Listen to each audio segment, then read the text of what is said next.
Good evening. How are you? We're going to get started. So hello to all. And we're coming to the end of the book of Shmot. So I want to share some thoughts on this book. We're going to be reading the last two parshas of the book of Shmot, Vayakel and Pekudei, which this year are combined, and then we'll in unison call out Chazak, Chazak v'nit Chazek, may we be strong and strengthen each other. So I'd like to, I know it's called the book of Shmot, which is a book of names, and in English it's the book of Exodus, but I'd like to give it a subtitle based on a theme that seems to run through, and a subtitle that really is based on the key word in the parsha. The key word in the parsha is the word Am. I say that because it features 175 times, not in the parsha, but in the book of Shmot. The idea of nationhood, which is extremely crucial to our people as we stand now. We need to strengthen that concept. We need to work on it, and the fact that the words feature so many times is definitely significant. So maybe a bit of I wouldn't say an overview, but kind of dipping into that theme of nationhood, and of the oneness of a nation. Well, let's begin from the beginning. The first instance of the word Am in the parsha, or in the book rather. First instance of the word Am is right at the beginning. It's about 6 verses down, and it's Pharaoh who's talking. This is very significant. And it says, Yomer el Amo, he says to his people, Hine Am b'nei Israel. Look, this nation of the people of Israel, they're getting to me. We gotta come up with a plan. This is no good. The Jews are just growing, and it's threatening our nationhood. And this is where the concept of Am first features in the Torah in relation to the Jewish people. Am b'nei Israel, at least in the book of Shmot, but I think in the entire Torah. And that is really where nationhood and peoplehood is born. Mitzrayim ends up being what's called a crucible where the Jewish nation was formed. Yes, hardship. Yes, pain. Yes, suffering. Yes, slavery. And it's kind of through that oppression that a nation is born. And the fact that they survive 2 centuries of oppression, at least, they survive 70 years of extreme suffering in the end. And they come out with their identity intact, being able to continue to speak their own language. That is the forming of a nation, a bunch of tribes that came down from, a bunch of families that came down from Canaan at the beginning of the Egyptian exile, coming out as a people formed and forged and born. So those are the two sort of metaphors that are used. The crucible, where the Jews are kind of put through, use a crucible to work with metals and forge them and form them. That's the one image. The other one is that of birth. You may recognize some of the verses from the Haggadah here, but this is actually a rebuke, Ezekiel, and he's talking about the birth of the Jewish people, but clearly he's referring here to Hashem recognizing the people in Egypt, and he uses images from traditional, normal birth of a baby, where you have to cut the navel and be bathed and rubbed with salt, which was the custom, and swaddled, which is still done nowadays. And nobody pitied you enough to do any of this, and you just lay there rejected in the open field. And then here's a verse that we quote, both of these. in the Haggadah, the Seder night, of course, we're referring to the birth of the Jewish people. Pass by you, saw your well in your blood, and said to you, live in spite of your blood. B'damai chayi, twice over, Hashem says, live in spite of your blood. In fact, of course, it's also a reference to the Pesach night when there was the blood of circumcision as well as the blood of the Korban Pesach, and those were two bloods, but it's really the image of birth, and then I let you grow, I let you attain maturity, and I bathed you in water, I washed the blood off you, I anointed you with oil, I gave you garments and so forth. So it's Hashem talking about the Jewish people being made into a nation by using the image of childbirth and all that accompanies it. So that is the one aspect of nationhood. The other one happens after the Jews have left Mitzrayim, and there they are in Egypt, and there they are in the desert, and they are camping around Har Sinai, and that's the next stage in the formation of the nationhood. So we all know what is amazing about the encampment at Sinai, and that is the use of the singular to describe the Jews camping around. Vayichan Sham Ha'am Neged Har. Again, Am, the nation, is camping, but it's a singular. Vayichan Sham Yisrael Neged Har is the correct quote. The Jewish people, Israel as one, camped around the mountain. I'd like to share with you a clip. It's an amazing speech that was given by Jonathan Pollard after his wife died, and he quotes and the threats against the Jewish nation. Let's see if I can find it. This must be it here. And it's truly the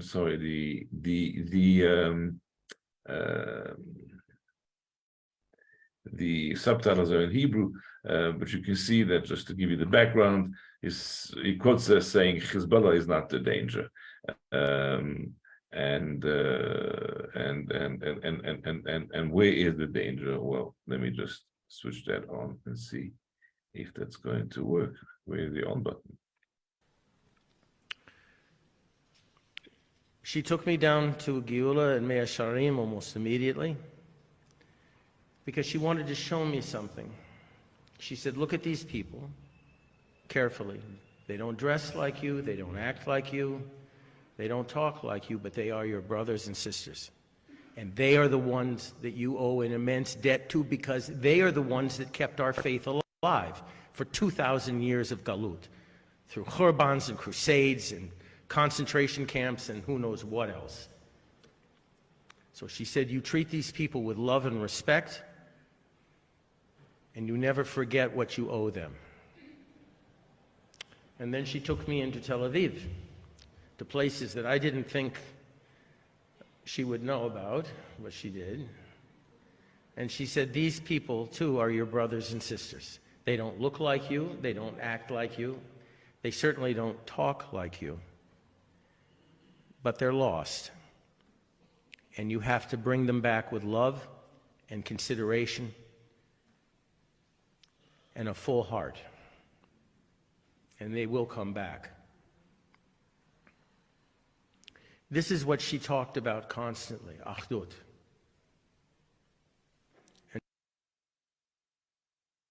It's an amazing speech, worth watching at some stage for everyone, really. It's not very long, and if you'd like the link to it, it's on YouTube, and I'd happily share this with you. Yes, that unity that started there at Mount Sinai, which is what made us into an into a people, is that powerful unifying force that's going to continue, and of course, it's under threat. It's not the first time, that there have been threats to unity of Am Israel, although we're watching with concern what's going on, in the Holy Land at the moment, and this is part of the reason why I chose this theme of Am, of a nation, of oneness. You see, it started at Mount Sinai, well before we ever got to Israel. Well before, of course, we were meant to get there right away, but it took 40 years. But the nationhood began before there was a land.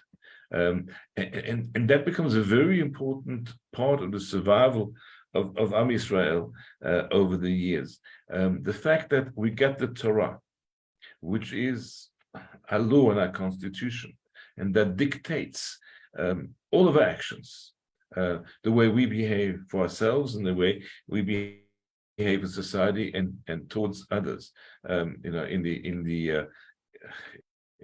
In the controversies in Israel at the moment, I don't want to go political, but with all of the talk of the judicial reform and the power of the Supreme Court, so of course the consolidation and the rise to power of Israel's Supreme Court began when Aaron Barak was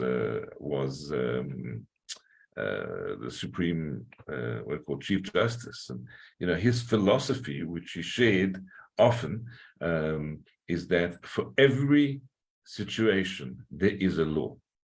The law has a say about every situation, every human interaction, and as the proponents of the reform, are fond of saying at the moment, and he ended the sentence. That's probably a bit cynical. With and that law is my opinion. So that's part of kind of the divisions that are happening and the fighting that's going on at the moment in Israel. He's right. He's right. For every situation, every interaction, every situation you face, even in your own study or bedroom, there is a Torah law that dictates how you should be behaving at that point in time. It's not the opinion of that which a Chief Justice or Justice of the Supreme Court deems reasonable. That's not how we judge it. It's the Torah that Hashem gave us, which was given to us 3,330 something, 35, 6 years ago, and that has forged us and formed us into a nation. That's stage two. Why that's important? Because most peoples, most nations stem from geography, not the other way around. So the people who inhabit a particular area, say the French, inhabit France, and they've got a culture and a language, and they become a people, and they become very strong in their identity. Take other European, old nations that have been standing for a long time. I grew up in Belgium, as many may know. That's failed experiment, and not a very successful nationhood. Why? Because they didn't take a people. They took a geographical area that comprised, this was after Napoleon's defeat, and they took some of the Netherlands and some of France and some of Germany and kind of tried to put it together. But there was really very little that bound the people, and so it's a nation that kind of hobbled along and struggled for 150 years, and eventually reverted to federalism. And whether that's working, how well that's working, I don't know. South Africa had to make do with lots of different peoples that inhabited the same land, had to share that land and come up with, for better or for worse, a way that a nation would survive. But the constitution of South Africa arose from the people who were there and our needs, which are very specific in kind of the racial tensions that had existed before, and different languages and different cultures that had somehow to be blended and to be created. And that is how our constitution in this country came into being, very similarly to the United States of America, which was also a bunch of people in one land trying to make it work.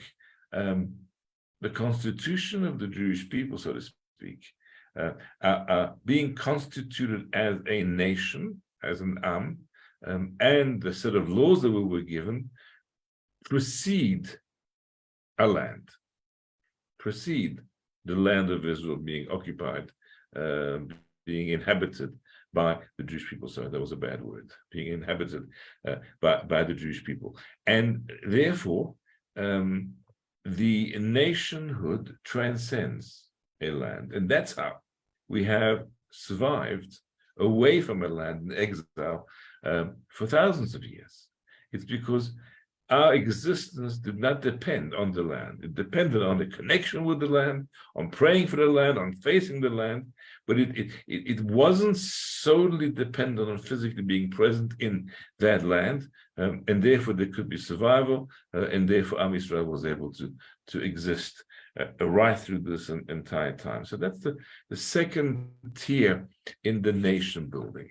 And the third tier is the end of the book of Shemot that deals with the building of a Mishkan. It's 4.5 portions. It's almost kind of the a third, close to a third of the quarter of the entire book of Exodus, the book of Shemot, that's dealing with the building of the Mishkan. Why? Because this takes the Jewish people from the passive into the active. I think the second most frequently word to be found in the Pasha. Sorry, YouTube decided it did not want to remain in silent anymore.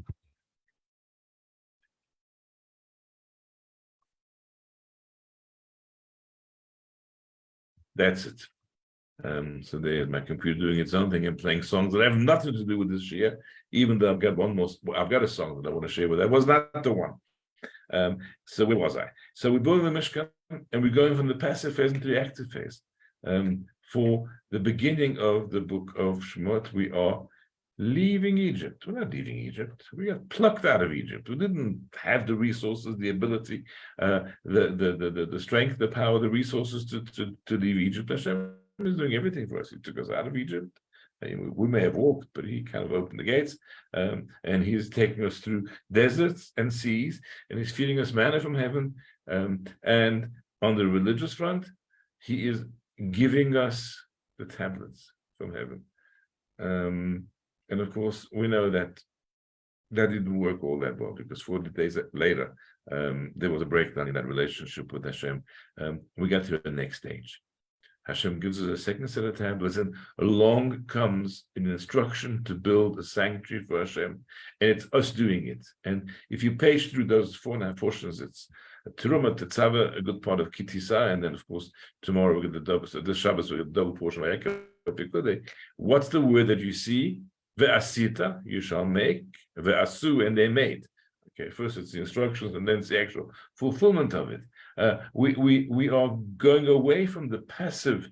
Hashem is now making us into a people, to building ourselves by doing things that are going to make us into a nation. And we build that sanctuary, and that sanctuary becomes the focal point of Judaism from that point and forever. I'm not contradicting myself, because even when Israel lay waste and unoccupied, and Jews were scattered all over the world, and there was barely a Jew living, although there's always been a Jewish presence in the Holy Land, but it wasn't significant in comparison to where the rest of the Jews were. And I mean, the rest of the Jews were, even throughout all that time, our hearts were in Jerusalem, and we prayed towards Jerusalem. And that became our focus. Initially in the Mishkan, and the Jews camping around the tabernacle in the desert, and then replanted first in Shiloh for a couple of centuries, and eventually Jerusalem, where it is built into a permanent structure. And from that point onwards, we're praying to Hashem via that hill, that Temple Mount. That's the gateway to heaven, and we built that. We made that. Maybe God designated the place, but we built with wooden beams and tapestries, and eventually with stones and mortar, and erected that. But it's not just that Va'asu they shall make becomes the making of a Mishkan, and the verse famously says to us, Va'asu li mikdash They make a sanctuary for me, and I will dwell, and it's the plural, within them. Within them is the Jewish nation as a whole, within them is the individual Jew. And this, so we weren't just building a structure physically in one space, we were also learning to build ourselves as homes for God and as places where Hashem would rest his Shekhinah upon us. And that's the power. You know, the amount of space that's given in the Torah to the building of the Mishkan seems absolutely, disproportionate. If you look at how many verses describe the building of the world, the entire world, and also the beginning of one parsha, beginning of the book of Bereshit, and then you look at the number of verses that describe the building of the Mishkan Ba'as, and it's, as I said, 4 portions and a good part of Kitisa, 4.5 parshas. Why that disproportionate?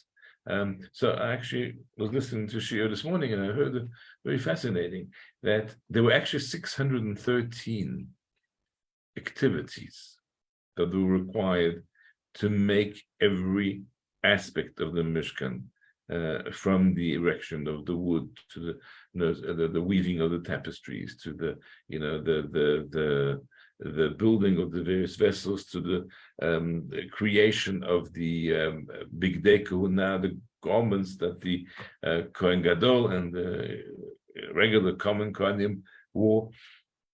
613. What's that number? Well, besides it being the number of mitzvot in the Torah, it actually corresponds to a number of limbs and sinews that we have. So if you listen when a Mishaberach is made for somebody who is ill, we say that Hashem should send healing to 248 limbs and 365 sinews. Do quick maths, that's 613.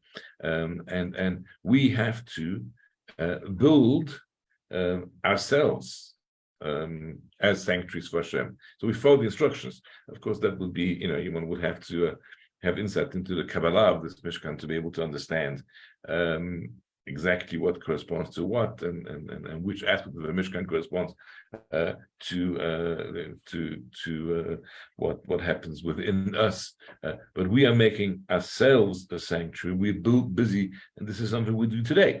It's not something which is just history. So when we read the parshas, we realize that what is being done is not just reading what was done then, but the instructions into how we make ourselves into a sanctuary for Hashem.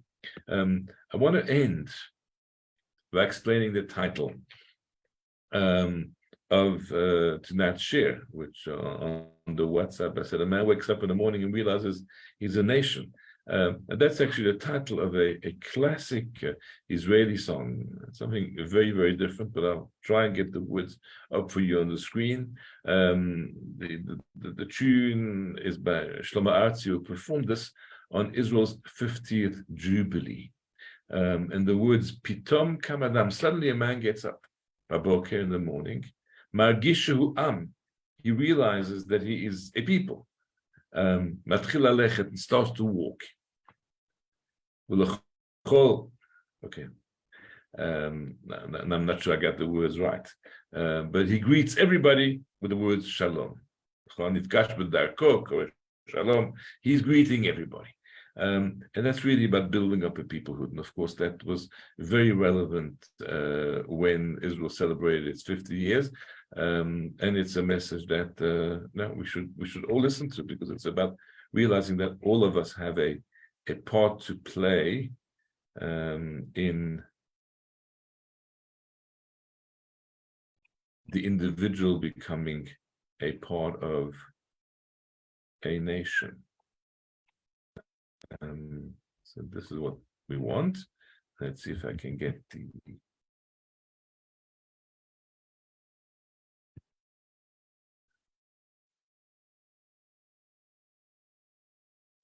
Okay, there we go.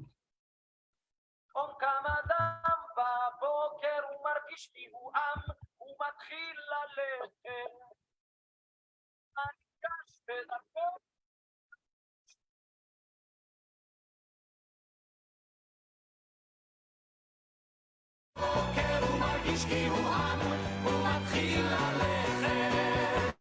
וכל הנפגש בדרכו קורא הוא שלום.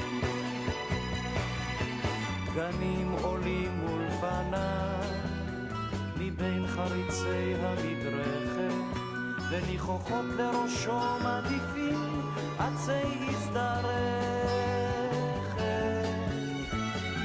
הכללים רוססים והרים ריבו קרניים, הם יולידו חופת שמש לכלולותיו. פתאום קם אדם בבוקר, הוא מרגיש כי הוא עם, הוא מתחיל ללכת. ולכל הנפגש בדרכו קורא הוא שלום. פתאום קם אדם בבוקר, הוא מרגיש כי הוא עם, הוא מתחיל ללכת. ולכל הנפגש בדרכו קורא הוא שלום. והוא צוחק גבורת דורות מן ההרים, ונכלמות משתחוות המלחמות הבאים. לעוד 1000 שנים מפקות במסתרים, 1000 שנים צעירות לפניו, כפלג צונן ושירו יקה עליו. פתאום קם אדם בבוקר, הוא מרגיש כי הוא עם, הוא מתחיל ללכת. ורואה כי חזר האביב כמו ריגשו אילן מן השלכת. פתאום קם אדם בבוקר, הוא מרגיש כי הוא עם, הוא מתחיל ללכת. ורואה כי חזר האביב כמו ריגשו אילן מן השלכת. פתאום קם אדם בבוקר, הוא מרגיש כי הוא עם, הוא מתחיל ללכת. וכל הנפגש בדרכו קורא הוא שלום. שלום, שלום.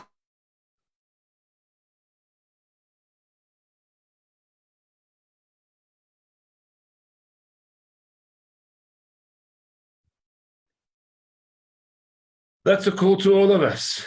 It's a call that is almost 3,500 years old. It's a call to take the lessons of the Book of Shmot and become an Am. You know, we wake up in the morning and realize we're not an individual, we're part of a nation. And we got to become one with the rest of our nation. And we got to recreate that moment at Sinai when it was Israel in the singular, and realize that as Esther Pollard showed her husband, there was Meir Sharem on the one side, Tel Aviv on the other. She obviously saw herself and her husband somewhere in between. Whatever it may be, we are one nation with one land and one Torah, and we will survive because we will stick together. Thank you very much and have a good night.